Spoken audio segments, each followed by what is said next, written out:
A midweek break from the big heat. How long highs in the 80s will last before temperatures and humidity come roaring back.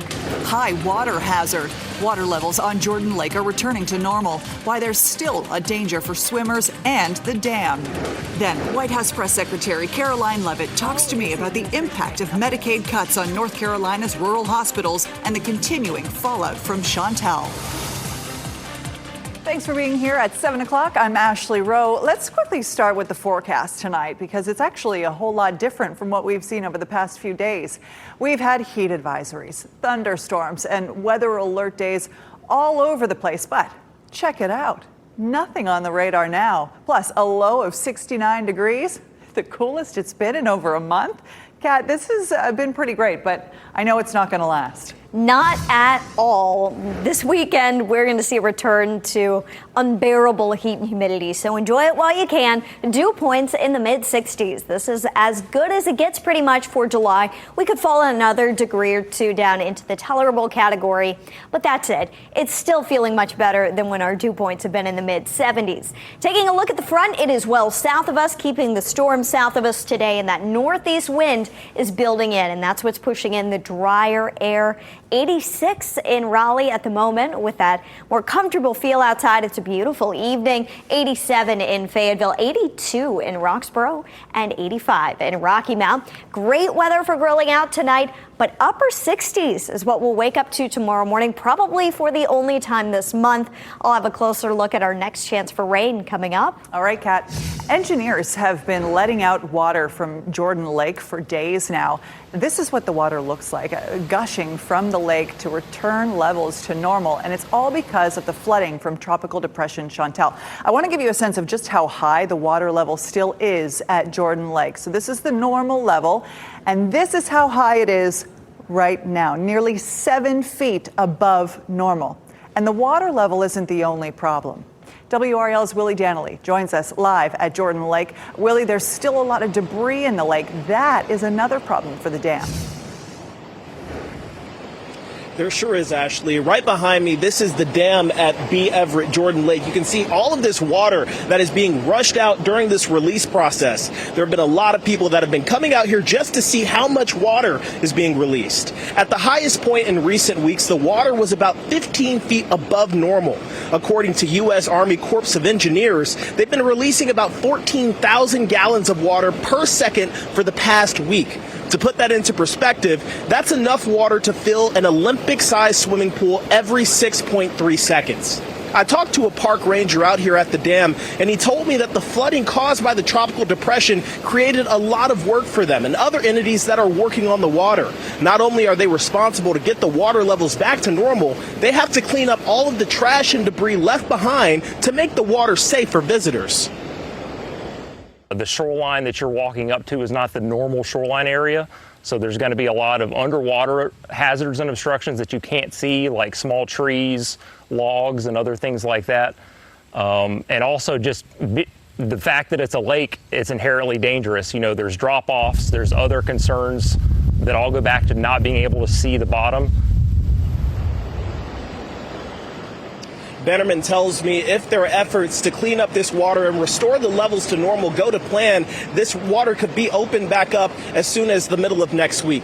We're going to continue to stay on top of this. At Jordan Lake, Willie Danley, WRAL News. Quite the sight behind you, Willie. All right, let's get you caught up on some of other today's headlines. Here are 5 things that you should know right now. People in Enfield have power again after days in the dark. This small town had widespread outages after storms rolled through over the weekend. Things got so bad with the heat that the mayor issued a state of emergency yesterday. Mayor Mondale Robinson said online that people in the town still need help and crews are working to get that to them as soon as they can. The latest round of layoffs in the Triangle happened at Meredith College. The private school laid off 6% of its employees to balance their budget, citing financial pressures. As a private institution, Meredith's total budget is not available to the public. We learned the name of the man shot and killed by a Cumberland County deputy. Investigators tell us Craig Patrick Hansel died after Deputy J.C. Murray shot him. The shooting happened Sunday night as deputies responded to a call about a man with a gun on Airline Drive.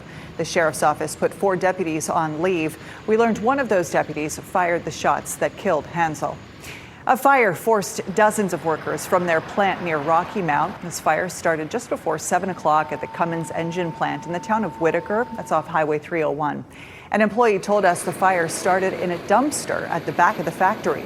No one was hurt. Workers got back inside about an hour later. How about this? A tree is to blame for a power outage this morning that left more than 2,000 people in the dark.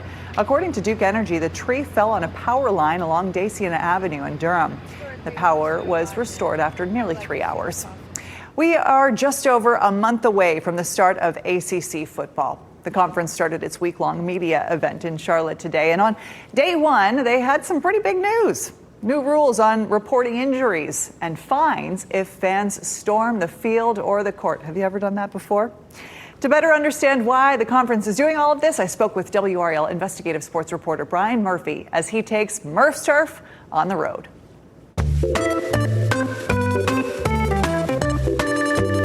Hey, Murph, you're taking the turf on location this week in Charlotte for ACC Media Days. Plenty eventful so far, huh? Yeah, come on down, Ashley. We would love to have you. The conference announced that schools are going to face fines if their fans storm the field or the court before visiting teams exit. We could talk all day about when it is the proper occasion to storm the field, but the rule isn't really about that. Can you help us understand what it really is about and why now? Sure, this is all about player safety. I call it the Kyle Filipowski rule. The former Duke star was injured during a court storm at Wake Forest in 2024. We saw Caitlin Clark get injured during a court storm when she played for Iowa against Ohio State. And so Commissioner Jim Phillips said, we've got to put an end to this. $50,000, $100,000, and then $200,000 fines for the first, second, and third offense over a 2-year period. The SEC has a $500,000 fine. So you get a little sense of how the ACC compares to another conference. It's not like the administration can control a crowd of tens of thousands of people. So how do the schools hold the crowd accountable? Yeah, right. The fans and the students aren't the ones paying this. It's going to be the schools, so they better come up with a plan. And look, schools have been working on this for a long time to come up with a plan to get the opposing players off the field and then let the students come onto the court and celebrate with the winning team.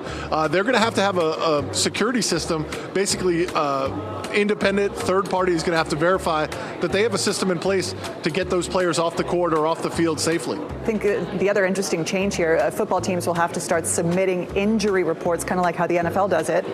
ACC Commissioner Jim Phillips said gambling is part of the reason for this. Can you explain?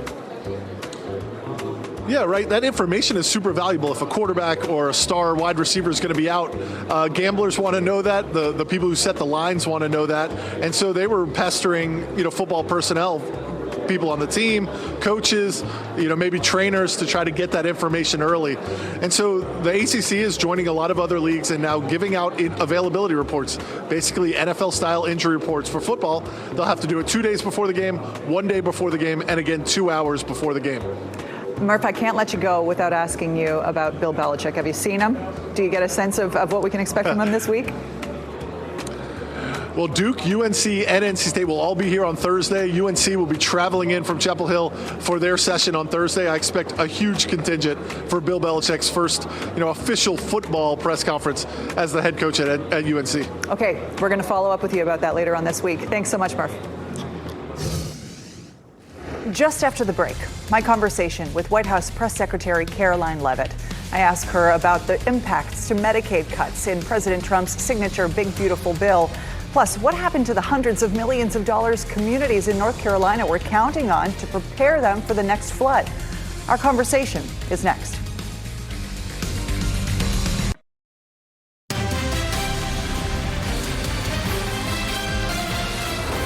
The terms federal funding, budget cuts, spending bill, they've been all over the news over the last few months, right?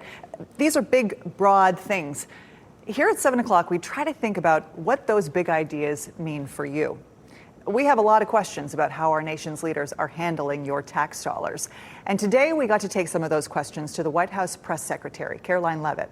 It's a pretty long interview, so we're going to air it in 2 parts, and you can find the full thing on the WRAL YouTube page.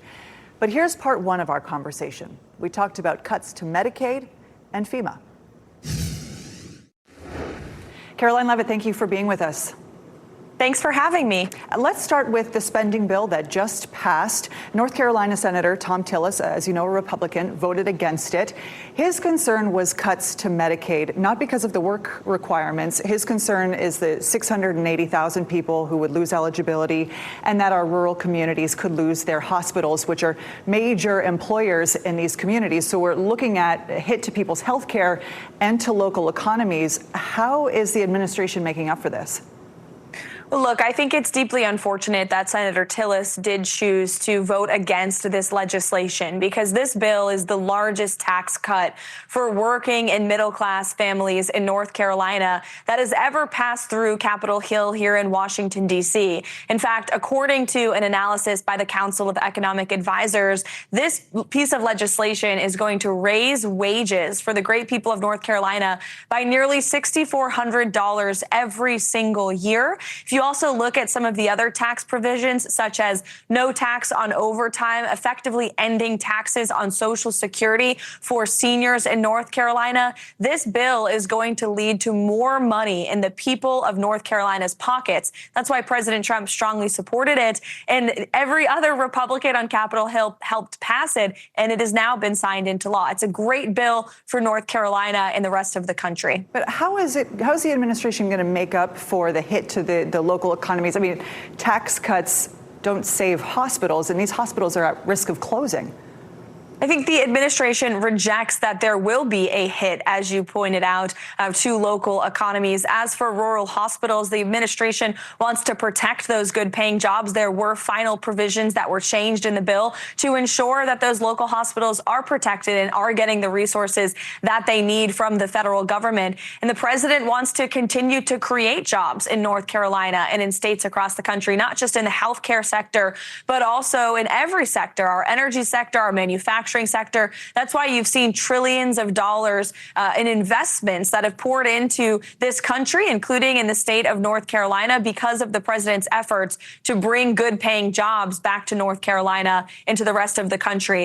And I think just largely moving away from the legislation, but looking at the great economic formula that this president has put into action. If you look at the massive deregulatory campaign, in addition to the One Big Beautiful Bill that was passed, the largest tax cuts in history. If you also look at what the president has done to revive America's energy industry, all of this has led to the tackling of inflation, the defeat of the inflation crisis that was created by the previous Biden administration, as well as lowering the cost of living in North Carolina and across the country. That was the president's goal. It was a signature campaign promise, and in just 6 months, he has already accomplished it. I want to talk about a program that actually President Trump had created in his first term and has since cut. This is a FEMA program, the Building Resilient Infrastructure and Communities program. 2 weeks ago, flooding from Chantal devastated our area. In Hillsborough, a local community, people had to boil their water for days, in part because something called the River Pump Station flooded. The town has tried to move that station out of a floodplain using funding from FEMA's BRIC program, but it was one of many projects in our state that depended on that money, about $200 million statewide. That program got canceled in April. Why get rid of something that he started? And where is that money now? Well, look, what I will tell you with respect to FEMA is what the president envisions for this federal agency that has unfortunately for many decades been bogged down by bureaucracy. The president wants to make FEMA more efficient, and he wants state and local governments, so your governor and your state and local elected officials, to lead and make decisions during times of crises. The federal government and the president will be there to provide the resources, but ultimately state and local officials need to make these decisions on the ground. They are closest to the people in your state. But the president has done a great deal for North Carolina. If you recall, it was actually the very first domestic trip he took when he returned to office was to your state in the months following the devastating impact of Hurricane Helene. And he wants to ensure that FEMA provides the resources, but ultimately state and local officials are there on the ground with backup from the federal government, but that they on the ground are leading the charge. So where does that $200 million million in projects funding. Where does it go since the program was canceled? These community leaders are needing that money in order to be able to do that pump station relocation, for example. So how do they access that money if the program has been pulled? Look, as you know, the Department of Homeland Security oversees FEMA, and I know Secretary Noem has heeded the president's call when it comes to dishing out those resources, but making sure that state and local governments are actually implementing those resources on the ground. All right. I want to add a bit of context to some of the things that Levitt brought up in that portion of our interview. Levitt said that the spending plan all but eliminates tax on Social Security. Not quite. Technically, it's a tax break specifically for people ages 65 and older. They get an extra deduction up to $6,000 depending on their income. This is temporary. It's set to expire in 2028. Levitt also mentioned protections for rural hospitals in the spending plan. It's true, but it's temporary and it may not be enough. The Rural Health Transformation Program would spend a maximum of $10 billion a year for only 5 years.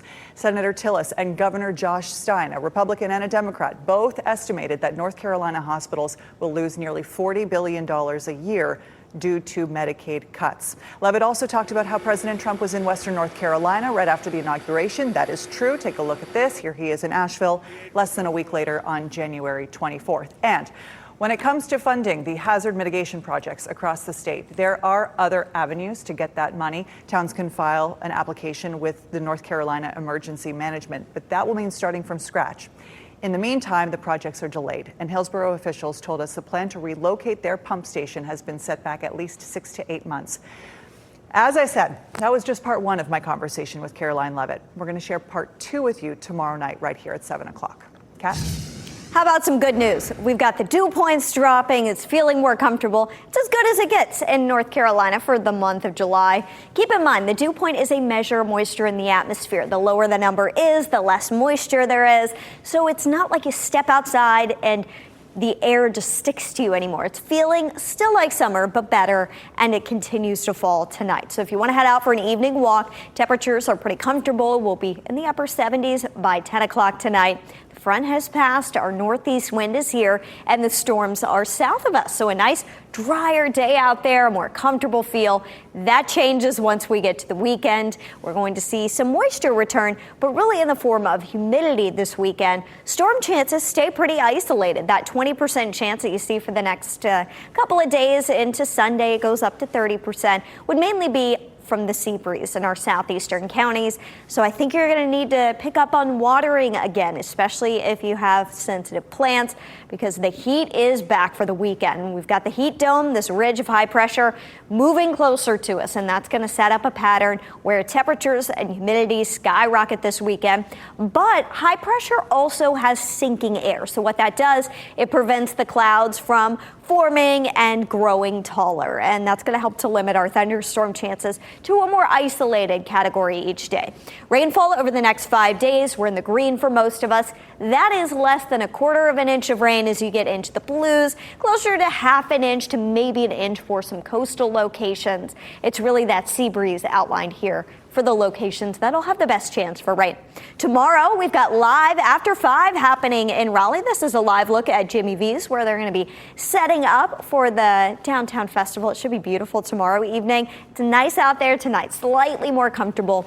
Lows will dip into the upper 60s for the first time this month, and probably the last time this month as well. It is significant for us to not dip below 70 all month. Even in July in North Carolina, that's never happened before. So tonight would be the only night probably this month that is possible. And it's going to be a close call. We're going 69 for the low. And then temperatures jump right back up. By Friday, the humidity is back. The heat is back. 96 degrees. We're in the upper 90s Saturday and Sunday. We have not pulled the plug on 100 yet, but we can't rule it out. Sunday and Monday, some isolated storms, but the big story will be the heat once we get to the weekend, and a prolonged heat on the way. Try to make the most of tonight and tomorrow with this dip in humidity. All right, Kat, thank you. We sure will. Hey, one last thing, the mystery of the massive hammock at the Outer Banks. It's gone. Where'd it go? We'll ask the folks at the hammock store.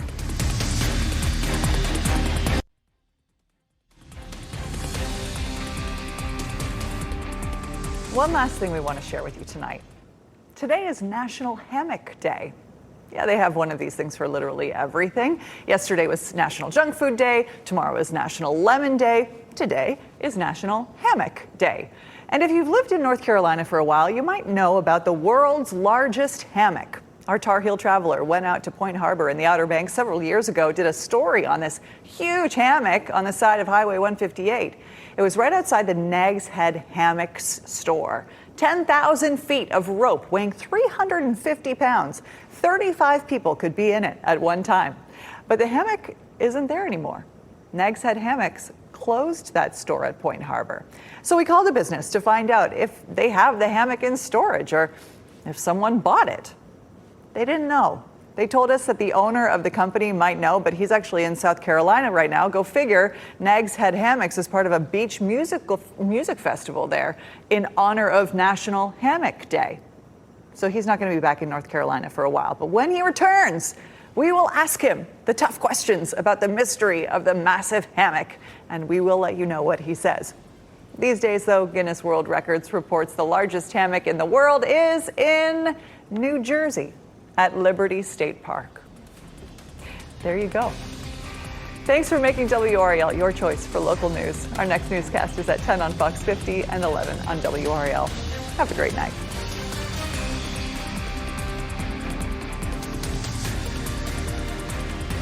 Keep watching WRAL News over the air Channel 34 and Spectrum Channel 1257.